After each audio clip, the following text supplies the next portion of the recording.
मेरा नाम कविता है। मेरी शादी को सिर्फ 6 महीने ही हुए थे जब अचानक मेरे पति का एक्सीडेंट हो गया और वह लाचार हो गया।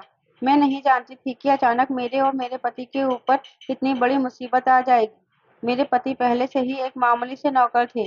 वह एक अमीर आदमी के यहाँ नौकरी किया करता था। जब वह लाचार होकर घर आया तो मेरी सास ने मेरे पति के साथ कुछ ऐसा किया जिसने मेरे होश उड़ा दिए थे। मैं हर बार अपने पति को उसकी माँ की सच्चाई दिखाने की कोशिश करती थी, मगर मेरा पति अपनी माँ की किसी बात पर यकीन नहीं करता था।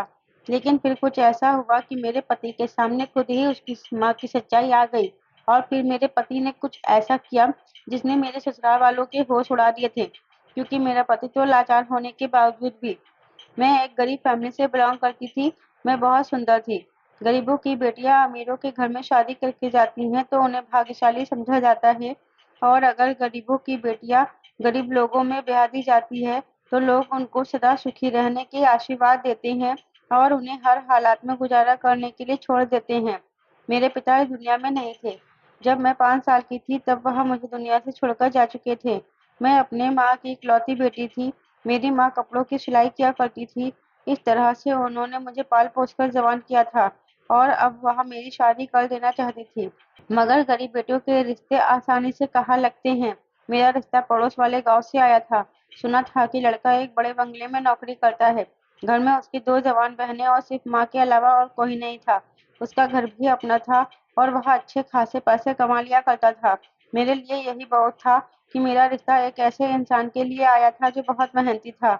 हम गरीब लोग वैसे भी अपनी बेटियों की शादी ऐसे घर में करना चाहते हैं जहाँ उनके पति मेहनती हो, बाकी चाहे परिवार में कुछ भी होता रहे।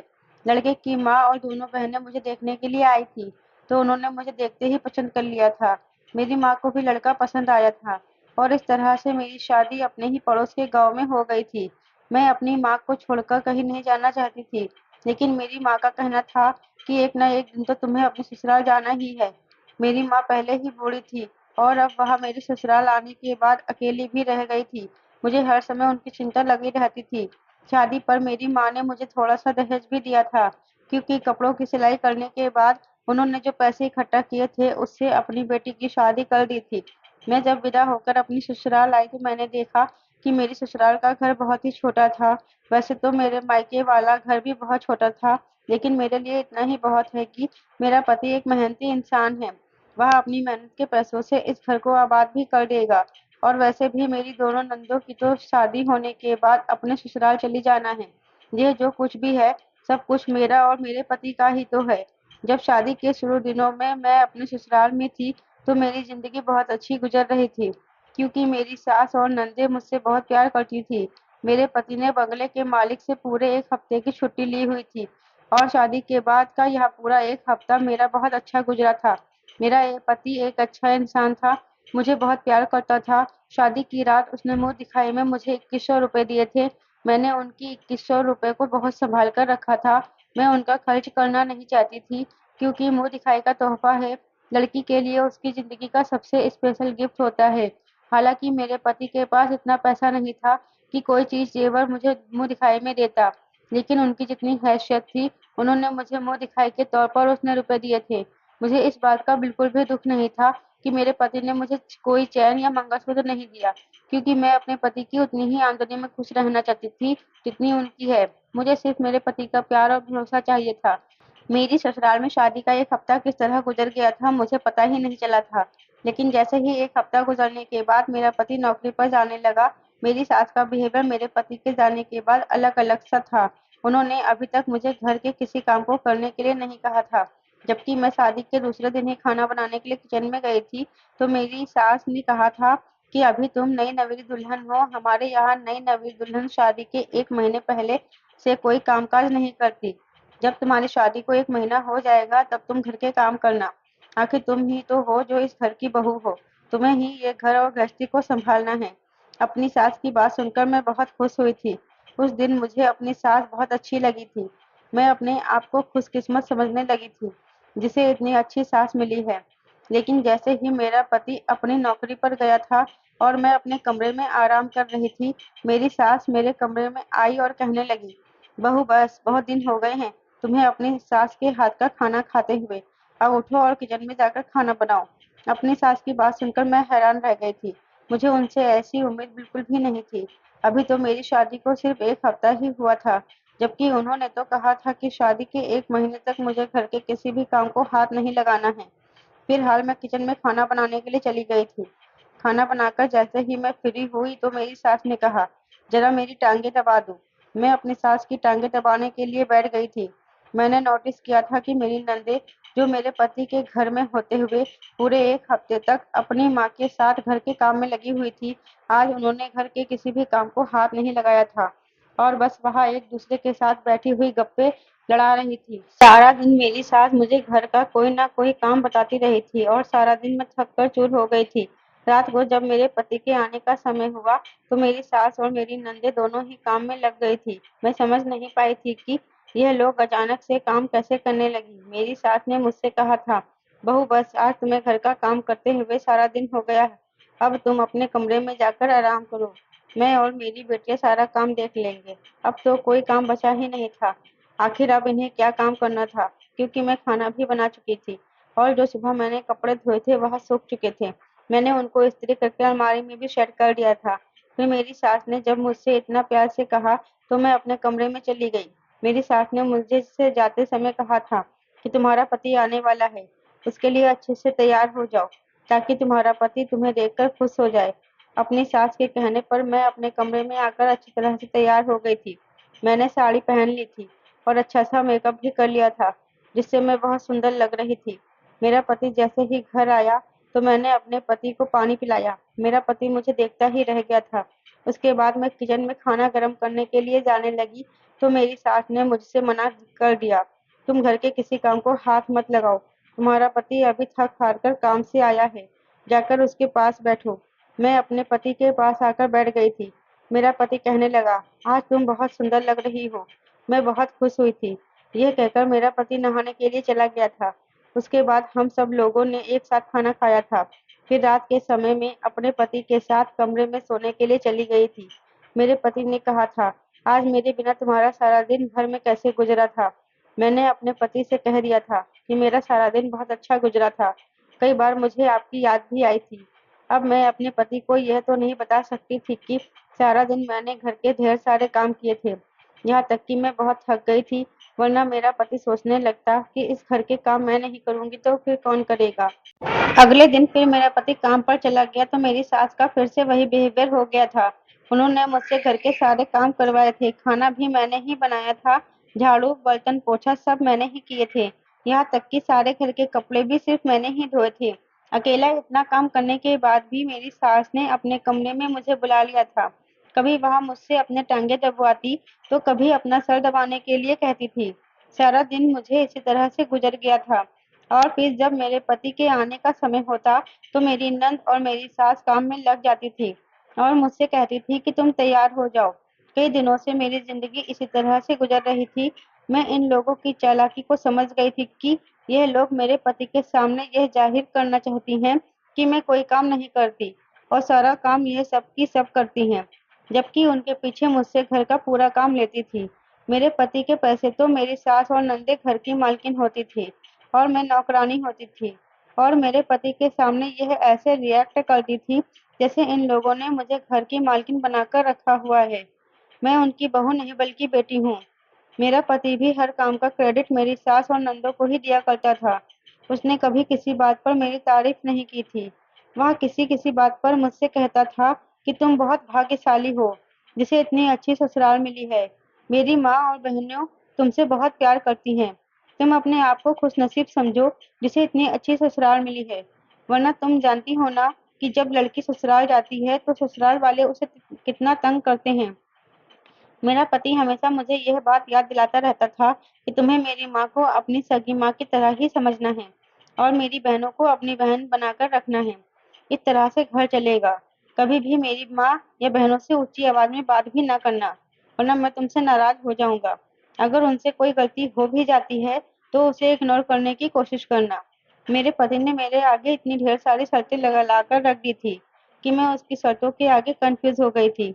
एक दिन तो मेरी सास ने हद ही कर दी थी। हमारे घर में कुछ मेहमान आने वाले थे।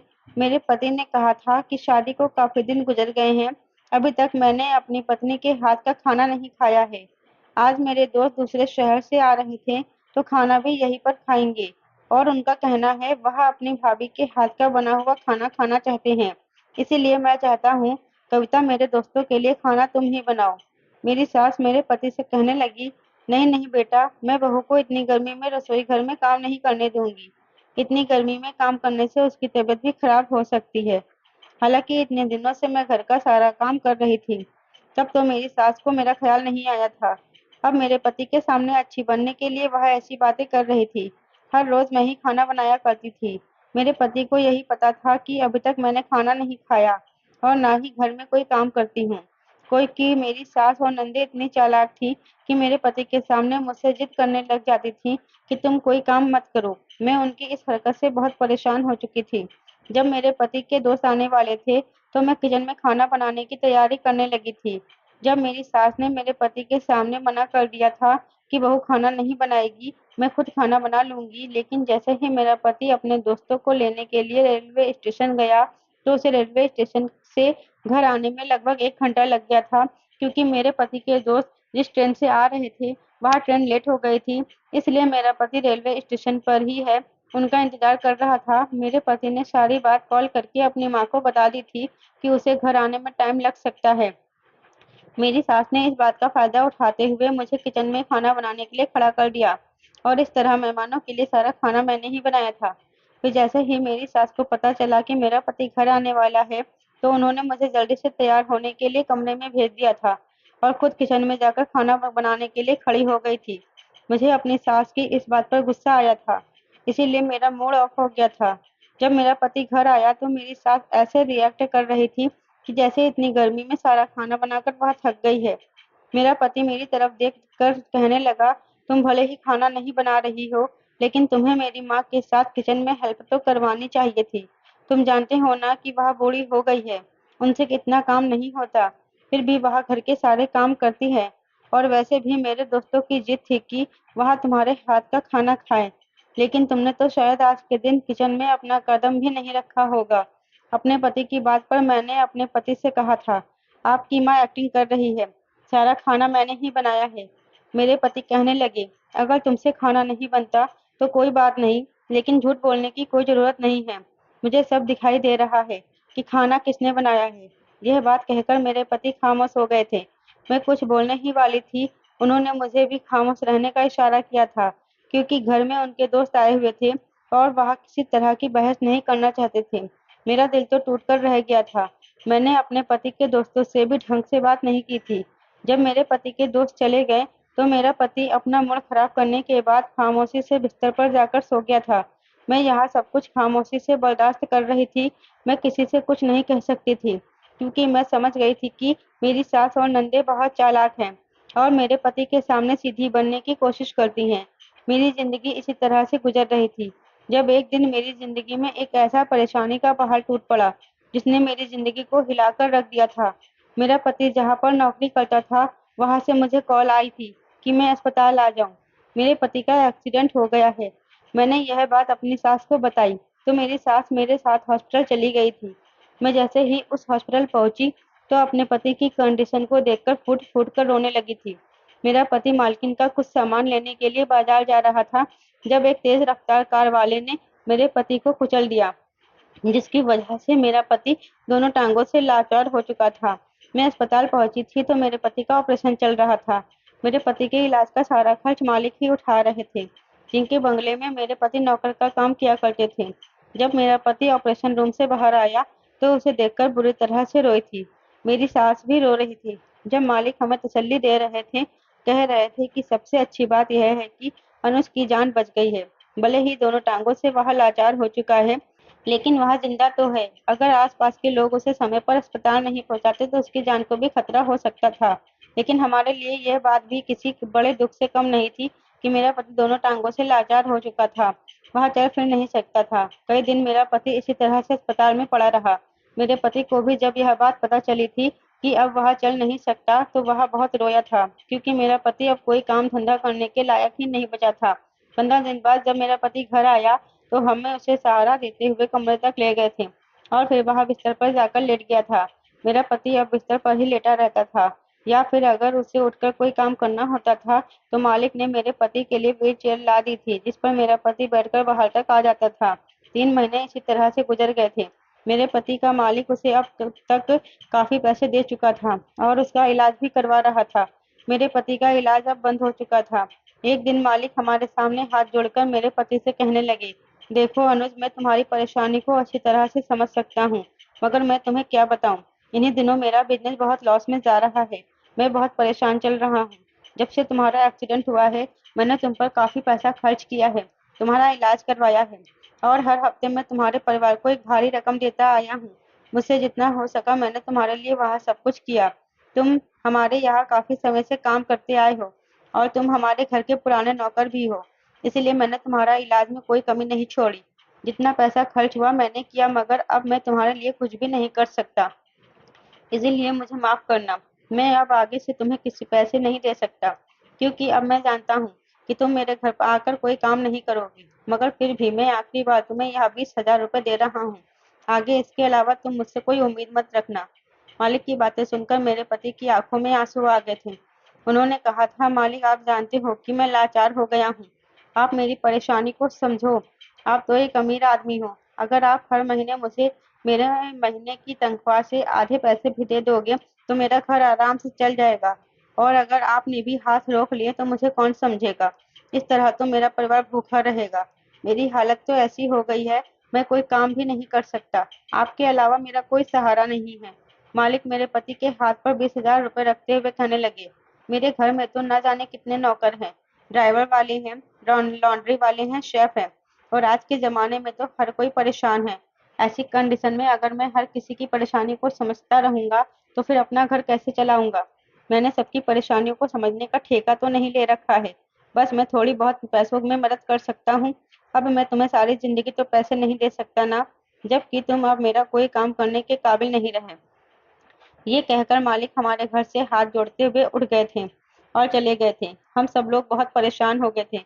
उस दिन मेरा पति फूट फूट कर रोया था। मेरा पति कह रहा था कि अब घर किस तरह से चलेगा। मैंने अपने पति को तसल्ली दी थी, तुम फिक्र मत करो, सब कुछ ठीक हो जाएगा। दिन इसी तरह से गुजर रहे थे। जब हमारे घर में राशन खत्म होने लगा, तो मेरी सास ने मुझसे खामोशी से कहा, देखो बहू, तुम घर के हालात जानती हो। हमारे पास पैसे से लेकर खाने का सामान तक खत्म हो चुका है, और तुम्हारे अलावा यह परेशानी कोई और नहीं समझ सकता। इसीलिए मैं तुमसे कहना चाहती हूँ कि तुम अपने मायके जाओ और अपनी माँ से कुछ पैसे उधार लेकर आ जाओ। अपनी सास की बात सुनकर मैं हैरान रह गई थी। मैंने उनसे कहा था, माँ जी, आप जानती हैं कि मेरी माँ कितनी बीमार और बूढ़ी औरत है। वह अपना गुजारा तो सिलाई करके करती है, भला मैं उनसे पैसे कैसे मांग सकती हूँ। मेरी सास कहने लगी, अगर तुमने ऐसा नहीं किया तो फिर हम लोग भूखे मर जाएंगे, और तुम जानती हो कि तुम्हारा पति इस समय बीमार है, उसको भी तो खाने की जरूरत है। मेरी सास ने मुझे इस तरह से बातों में ले लिया था कि मैं अपनी सास की बातों में आ गई थी और अपनी बूढ़ी माँ से पैसे मांगने के लिए चली गई थी। मैंने जब अपनी माँ को अपनी परेशानी के बारे में बताया, तो वह बहुत दुखी हुई थी। इसीलिए उन्होंने मुझे अपनी मेहनत के से कमाए हुए 10,000 रुपये दे दिए थे। मैं उन पैसों को लेकर घर आ गई थी। जैसे ही मैं घर पहुंची तो मेरी सास ने मेरे हाथ से पैसे छीन लिए थे और कहने लगी, यह पैसे मुझे दे दो, घर का सारा खर्चा तो वैसे भी मुझे ही चलाना है। मेरी सास ने सारे पैसे अपने पास रख लिए थे। अभी भी घर का सारा काम मैं ही किया करती थी, और जितनी देर मैं घर का काम किया करती थी उतनी देर मेरा पति सोया रहता था। कुछ दिन इसी तरह से गुजरे और वह पैसे भी खत्म हो चुके थे।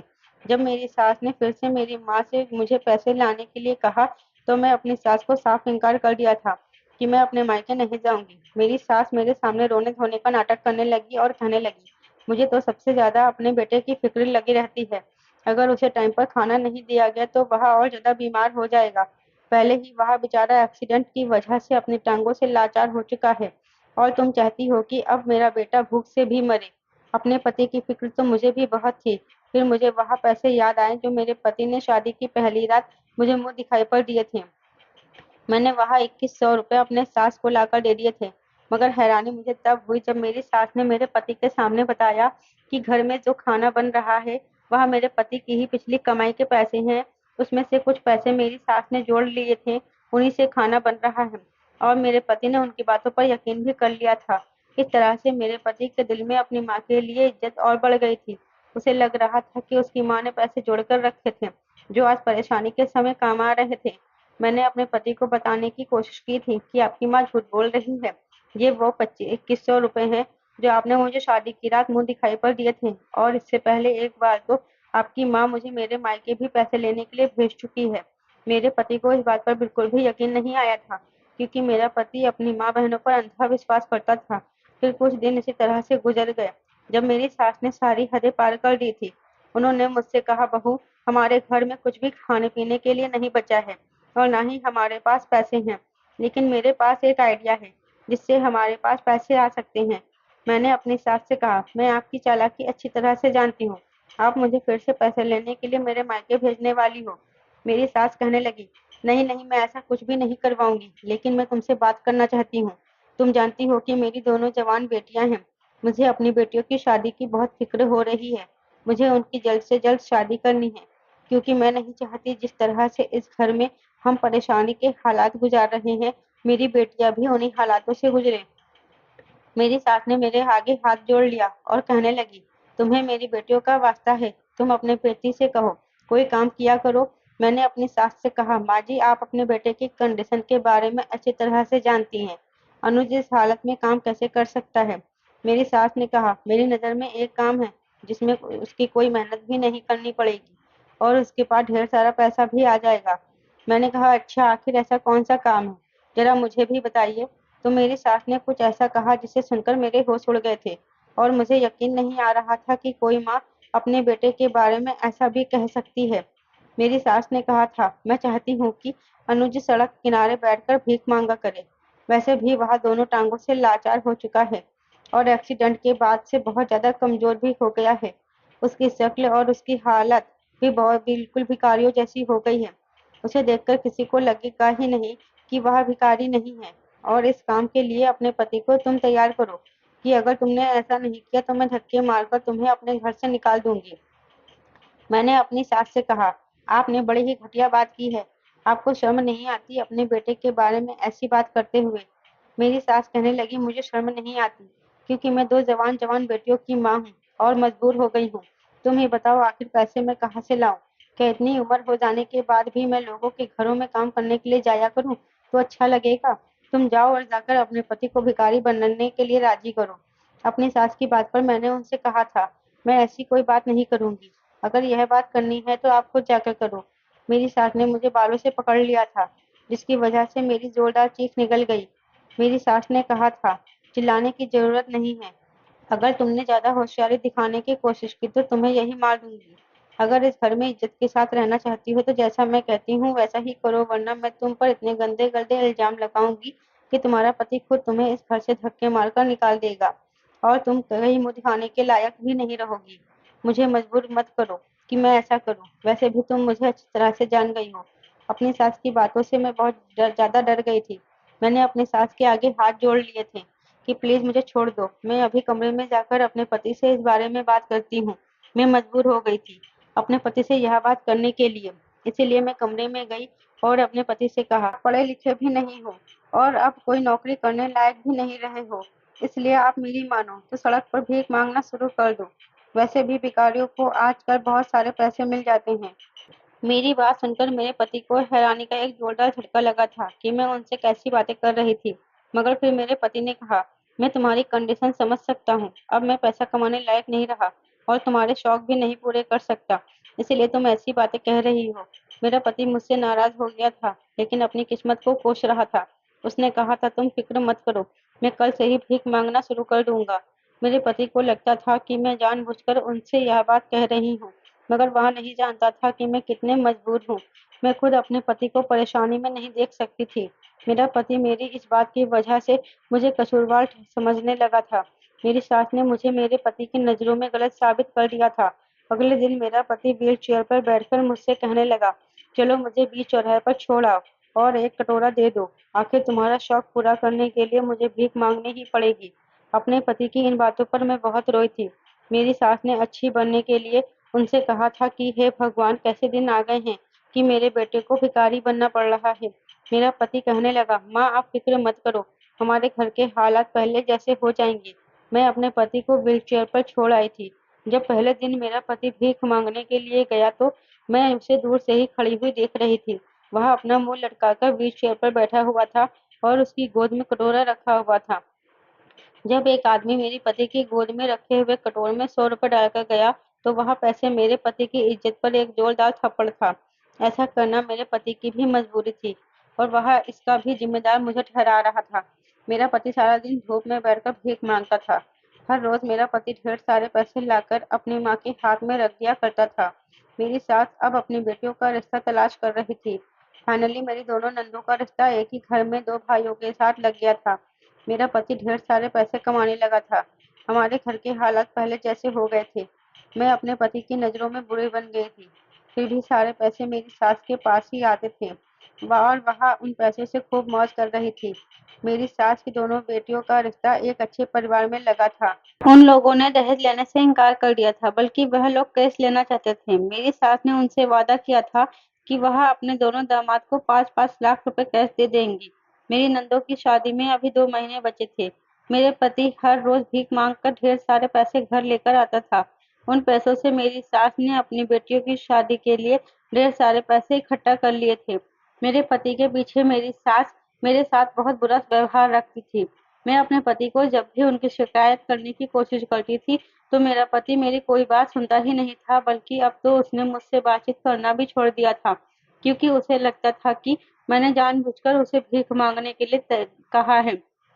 एक दिन मैंने अपनी सास और दोनों नंदों को खामोशी से उनके कमरे में बातें करते हुए सुन लिया था। वह आपस में बातें कर रही थी और मैं बाहर सफाई लगा रही थी। मुझे उनके बोलने की आवाज आ गई और उनकी ऐसी बातों पर मैं चौंक गई थी।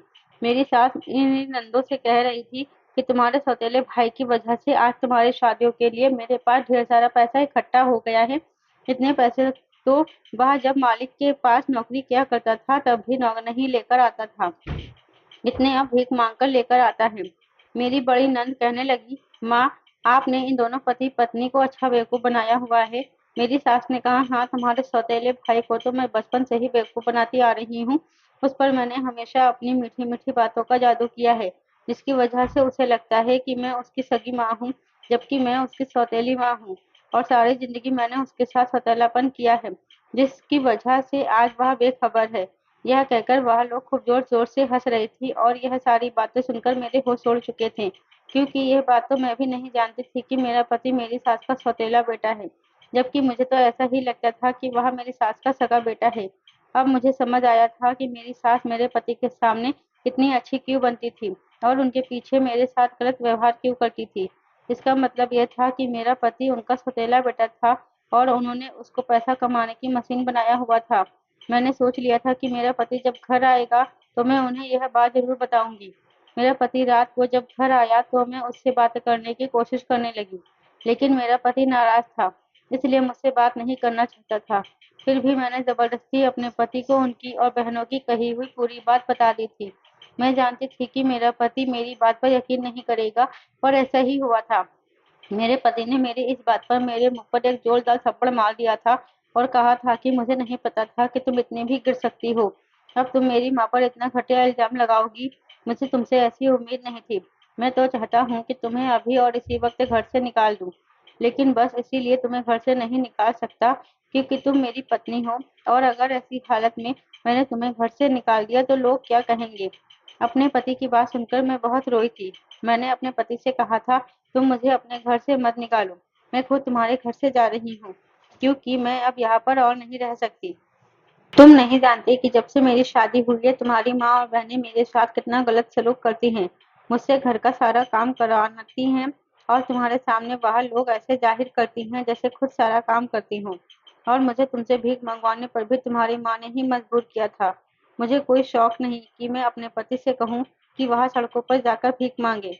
मेरे पति को मेरी इस बात पर गुस्सा आया था और उसने कहा था कि अगर तुम मेरे घर से जाना चाहती हो तो जा सकती हो। मैं ऐसी औरत को अपने घर में बर्दाश्त नहीं करूँगा, जो मेरी माँ के ऊपर घटिया इल्ज़ाम लगाए और कहे कि वह मेरी सौतेली माँ है। मेरा पति कहने लगा, मेरी माँ जैसी माँ तो कहीं हो ही नहीं सकती। मैं अपनी माँ और बहनों के लिए तुम्हें छोड़ सकता हूँ, पर उन्हें कभी भी नहीं, और ना ही उनके बारे में कभी गलत बातें बर्दाश्त कर सकता हूँ। मैं अपना सारा सामान बांधकर बिना किसी की बात सुने अपनी माँ के पास आ गई थी। मुझे अपनी माँ के पास रहते हुए 1 हफ्ता गुजर गया था। मुझे अपने पति की बहुत याद आती थी। मेरी नंदों की शादी में 15 दिन रह गए थे। मेरा होना या ना होना किसी के लिए कोई मायने नहीं रखता था। मैं भगवान से यही प्रार्थना करती थी कि सब कुछ ठीक हो जाए और मेरी सास और मेरी नंदों का असली रूप मेरे पति के सामने आ जाए। और फिर ऐसा ही हुआ। जब एक दिन व्हील चेयर पर बैठा हुआ मेरा पति मेरे मायके आ गया और कहने लगा, मुझे माफ कर दो, मैं अपनी माँ और बहनों की सारी सच्चाई जान चुका हूँ। अपने पति की बात सुनकर मैं बहुत हैरान हुई थी। मुझे विश्वास नहीं हो रहा था कि मेरा पति सच कह रहा है और वह मुझे मनाने के लिए आया है। उसने कहा था, जिस दिन तुम मेरे घर से चली गई थी उसके अगले ही दिन मैंने अपनी माँ और बहनों को बातें करते हुए सुना था। मेरी माँ और बहनें तुम्हारे जाने के बाद खुशियां मना रही थी। मेरी माँ और बहनों ने बातों ही बातों में यह बात कह रही थी कि मैं उनका सौतेला बेटा हूँ। मेरी सगी माँ मेरे जन्म के बाद मुझे इस दुनिया से छोड़कर चली गई थी, जब मेरे पिता ने मेरे 1 महीने का होने पर ही दूसरी शादी कर ली थी। और फिर मेरी दोनों बहनें मेरे पिताजी से हुई। उसके बाद मेरे पिताजी इस दुनिया से चले गए। मुझे यही लगा कि मेरी सगी माँ यही औरत है। इसमें सारी जिंदगी मुझे प्यार से पाला, सिर्फ इसलिए ताकि मैं इस औरत और उसकी बेटियों का सहारा बन सकूं, उनके लिए पैसा कमा सकूं और जिस पर यह आराम से अपनी जिंदगी गुजार सके। मुझे सच्चाई तब पता चली जब यह लोग आपस में इस तरह की बातें कर रहे थे और मैं पीछे से उन लोगों की बातों को खामोशी से सुन रहा था। मेरी माँ बहुत खुश हो रही थी कि तुम घर से निकल गई हो। वह अपनी बेटियों से कह रही थी कि मैं तो यही चाहती थी कि यह बीच का कांटा इस घर से चला जाए। अब अनुज जितने भी पैसे कमाया करेगा वह मेरे और मेरे बेटियों के ही हुआ करेंगे। इसमें उसकी पत्नी का कोई हक नहीं रहेगा। आज हमारी मेहनत रंग ले आई है, क्योंकि हमने उसे शादी से लेकर अब तक बहुत तंग किया है। अब वह हमसे ज्यादा ही तंग आ गई है, इसीलिए खुद ही घर छोड़कर चली गई। अनुज का भरोसा तो हमने अच्छी तरह से जीत लिया है। वह तो कभी भी अपनी पत्नी को घर से वापस लेकर नहीं आएगा। उन्हें लोगों की बातें सुनकर मेरा खून खौल रहा था। बातों ही बातों में उन्होंने यह भी कह दिया था कि हर बार हमने कविता को ही निशाना बनाया है और उसको उसके पति की नजरों में पूरी तरह से गलत साबित कर दिया है। मेरे सामने सभी सच्चाई खुलकर आ चुकी थी। अब मैं उन लोगों की बातें बर्दाश्त नहीं कर सकता था, इसलिए मैं उनकी बातें सुनकर भी अनसुनी कर गया और तुमसे माफी मांगने के लिए आ गया। मेरे साथ चलो, मैं तुमसे वादा करता हूँ कि मैं तुम्हें बहुत खुश रखूंगा और अपनी माँ और बहनों को भी सबक जरूर सिखाऊंगा। मेरे पति ने कहा, मेरा साथ दो ताकि हम दोनों अपनी जिंदगी को आसान बना सके। मैं अपने पति के साथ ससुराल वापस आ गई थी। मेरे पति ने मुझसे कहा था कि तुम जैसे पहले रहती थी वैसे ही रहना। इन दोनों को जाहिर मत करना कि हम उनकी सच्चाई जान चुके हैं। अपने पति के कहने के मुताबिक मैं खामोश हो गई थी। मुझे देखकर मेरी सास और नंदी घबरा गई थी और फिर मेरी नंदों की शादी का दिन भी आ गया था। जिस दिन मेरी नंदों की बारात आई थी उस दिन मेरा पति अचानक ही गायब हो गया था और जब बारात आई तो मेरा पति भिखारी वाले गेटअप में व्हील चेयर पर बैठा हुआ था। अपने हाथ में कटोरा लेकर आया और बारात का स्वागत करने लगा, जिसे देखकर बारात के सारे लोग हैरान रह गए थे। मेरी सास भी बड़ी हैरानी से मेरे पति को देख रही थी। मेरे पति ने अपनी बहनों के होने वाले पतियों से भीख मांगने के लिए कटोरा आगे कर दिया और कहने लगा, मुझे भीख दे दो, मैं यह पैसे अपनी माँ को दे दूंगा ताकि वह मेरे ही पैसे संभाल कर रख सके। आखिर यह पैसे आपके ही पास वापस आ जाएंगे, क्योंकि मैं जो पैसे कमाता हूँ वह मेरी माँ मेरी बहनों की शादी के लिए रख लेती है। और अब जबकि मेरी बहनों की शादी आपके साथ होने वाली है तो आपको ये पैसे दहेज के तौर पर कैश दे दिए जाएंगे। मेरे पति की बात सुनकर वहां खड़े हुए सारे लोग हैरान रह गए थे, जबकि मेरी सास पति की फटी नजरों से मेरे पति की तरफ देख रही थी कि वह क्या बोल रहा है। दोनों ही लड़के अपनी माँ से कहने लगे, आपने हमारा रिश्ता कैसे घर में किया है? क्या इन लड़कियों का भाई भिखारी है? तो वहां पर आए हुए कुछ लोग कहने लगे, ये भिखारी है।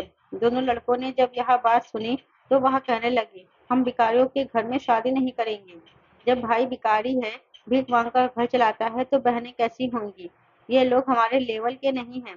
इस तरह बारात के आए हुए सभी लोगों ने मेरी सास की बहुत बेइज्जती की। लड़कों की माँ ने तो कहा था, बहन अपनी बेटियों को अपने पास ही रखो। हमें तो लगता था कि हम अच्छे परिवार की लड़कियों को अपने घर की बहू बनाने जा रहे हैं, मगर हमें क्या पता था कि इस घर के लोग तो भिखारी हैं। हमें अपने बेटों की शादी तुम्हारे यहाँ नहीं करनी। मेरा पति यह सुनकर मेरी तरफ देखकर मुस्कुराने लगा था और इस तरह मेरी नंदों की बारात वापस लौट गई थी। मेरी सास फूट फूट कर रो रही थी, जबकि मेरी नंदों का भी यही हाल था। उन्हें लगता था कि वह अच्छे परिवार की बहू बनने जा रही हैं। मगर मेरे पति ने पूरा खेल ही बदल कर रख दिया था। मेरे पति ने अपनी सौतेली माँ के सारे पैसे निकाल लिए थे और अपने बैग में खामोशी से रख लिए थे, जिसके बारे में मेरी सास को कुछ पता नहीं था, जबकि मेरा पति मेरे साथ मिलकर अपना सामान भी पैक करवा चुका था। मेरी सास समझ चुकी थी कि मेरे पति को सारी सच्चाई पता चल गई है। वह मेरे पति से माफी मांग रही थी कि मुझे माफ कर दो और किसी तरह अपनी बहनों की शादी करवा दो। आज उनकी बारात वापस लौट गई है। हमें बारातियों को मनाकर समझा बुझाकर वापस लाना होगा। अगर ऐसा नहीं हुआ तो तुम्हारी बहनों की बहुत बेइज्जती होगी। इनसे कोई शादी नहीं करेगा। मेरा पति कहने लगा, और आपकी वजह से मैं जो सारी जिंदगी बेइज्जती का सामना करता रहा हूँ, कभी आप लोगों की खातिर नौकर बना हूँ तो कभी भिखारी, अब मैं आप लोगों के लिए कुछ नहीं कर सकता। मैं नहीं जानता था कि आप मेरी सौतेली माँ हो और सारी जिंदगी आपने मुझसे इस बात का बदला निकाला। आपने भले ही मुझे अपना सौतेला बेटा समझा, लेकिन मैं सारी जिंदगी आपको अपनी सगी माँ बनकर प्यार करता रहा, और ये दोनों बहनें तो मेरे ही पिता की थीं। इन लोगों को तो मेरा साथ ऐसे नहीं करना चाहिए था। मेरी नंदन नजरें झुकाकर अपने भाई की बातें सुन रही थी। मेरे पति ने कहा, आपने मेरी पत्नी के साथ भी बहुत गलत किया है। मैं अपनी पत्नी की किसी भी बात पर विश्वास नहीं करता था, मगर जब मैंने अपने कानों से अब आपकी बातें सुनी तो मुझे यकीन आया था कि मेरी पत्नी सच्ची थी और आप झूठे थे। मैं आपके इस घर को छोड़कर जा रहा हूँ। आपने मुझे हमेशा सौतेला बेटा समझा था, इसलिए अब आपका सौतेला बेटा आपका कोई नहीं लगता। यह कहकर मेरा पति घर से मेरा हाथ पकड़कर निकल आया था, मगर मेरी सास उनको बार बार रोक रही थी। मेरे पति ने उन्हें माफ नहीं किया और उन्हें उनकी हालत पर छोड़कर घर से निकल आए थे। मेरे पति के पास काफी सारे पैसे थे, इसलिए मेरा पति मुझे मेरे मायके लेकर आ गया था। वहां पर वैसे भी मेरी माँ अकेली रहती थी। हम दोनों मेरी माँ के घर में रहते हैं। मेरा पति अब भीख नहीं मांगता, जबकि मेरे पति ने मेरी माँ की ही एक मंजिल घर को अपने भीख के पैसों से, जिनको वह अपनी सौतेली माँ की अलमारी से निकाल कर लाया था, उनसे 3 मंजिल का घर बनवा लिया। इस तरह एक एक मंजिल पर एक एक कमरा आसानी से आ गया था और हमने उन दोनों कमरों को किराए पर दे दिया था। मेरी माँ के घर में हम लोग सुकून की जिंदगी गुजार रहे हैं। दोनों कमरों में किराएदार हैं और हर महीने हमारे पास इतने पैसे तो आ जाते हैं कि हम दोनों पति पत्नी का घर आराम से चल जाता है। मेरी माँ अभी भी सिलाई करके अपना गुजारा करती है, मगर जब हम लोग एक साथ रहते हैं तो खाना पीना भी एक साथ ही करते हैं। मेरे पति ने दोबारा अपनी सौतेली माँ और बहनों की तरफ पलटकर नहीं देखा था। हम लोग उन्हें भूलकर अपनी आने वाली जिंदगी की शुरुआत कर चुके हैं, क्योंकि मैं अब अपनी माँ बनने वाली हूँ। दोस्तों, उम्मीद करती हूँ आपको मेरी कहानी पसंद आई होगी। कहानी पसंद आई है तो वीडियो को लाइक और शेयर करें। चैनल पर नए हैं तो चैनल को सब्सक्राइब जरूर करें। साथ ही बेल आइकन को प्रेस करें, जिससे वीडियो की अगली अपडेट सबसे पहले आपको मिले।